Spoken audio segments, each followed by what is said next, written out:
Welcome to Business News SA. Today we take a look at the explosive growth of e-commerce in South Africa. New data from FNB Merchant Services shows that the South African online e-commerce market has grown rapidly and is currently estimated at just under R200 billion per annum. Companies such as Takealot, Woolworths, and Checkers are all adapting to new consumer habits.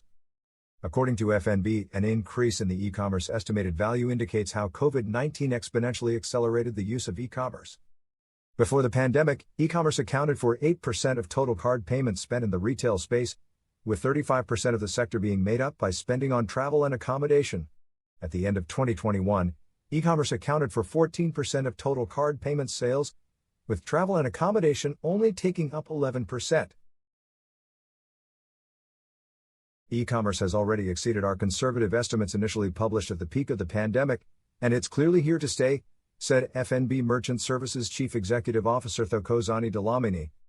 South Africa's e-commerce market will reach more than R400 billion by 2025 on the back of more than 1 billion transactions per annum, Dlamini estimated. Statistics from FNB show that total online sales in 2020 jumped by 55% and another 42% in 2021. Driven by increased spending in less traditional e-commerce industries. Online spending on products other than travel or accommodation doubled in 2020 by reflecting a 102% increase, which saw an additional 39% of growth in 2021, said Dlamini. Transaction volumes remained robust with an estimated 500 million in 2021, up from 200 million in 2019 and 345 million in 2020. However, people were spending less online with smaller retail and lower basket items gaining traction. The average purchase value of R390 was R60 less than the average in 2019. Not all major retailers were prepared for the sudden change, but those that were successful were the ones who would adopt a fast, reliable logistical solution in meeting the delivery demand. Key challenges to overcome were consumer trust in the fulfillment of sales where physical products had to be delivered, and logistical solutions to meet spiking demand, said Dlamini. More market competition. The shift to e-commerce has increased the competitiveness of smaller, independent retailers, who recognize that their client base can be expanded beyond their immediate regional presence.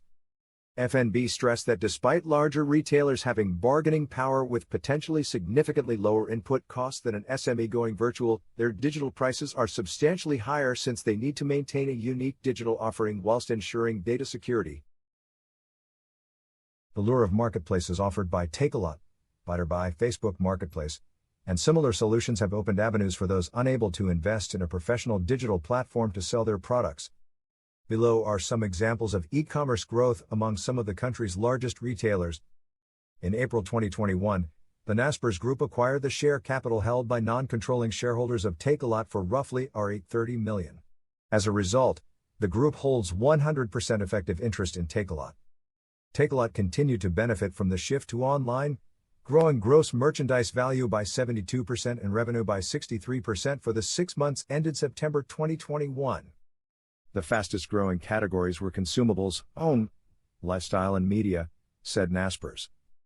The interim financial results for 2021 indicated that third-party marketplace sales on Takealot outpaced first-party offerings, with first-party retail sales growing 15% and third-party marketplace sales by 55%.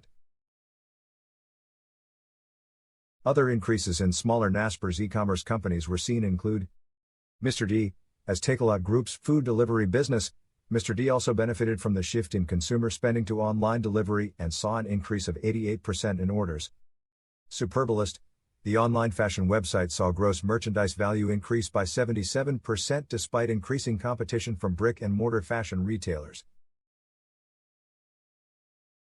According to the unaudited interim group results for Woolworths Holdings Limited, trading conditions earlier in the reporting period, 26 weeks ended December 26, 2021, were impacted by the ongoing effects of COVID-19, the civil unrest in July, power outages and international supply chain disruptions, and supplier delays.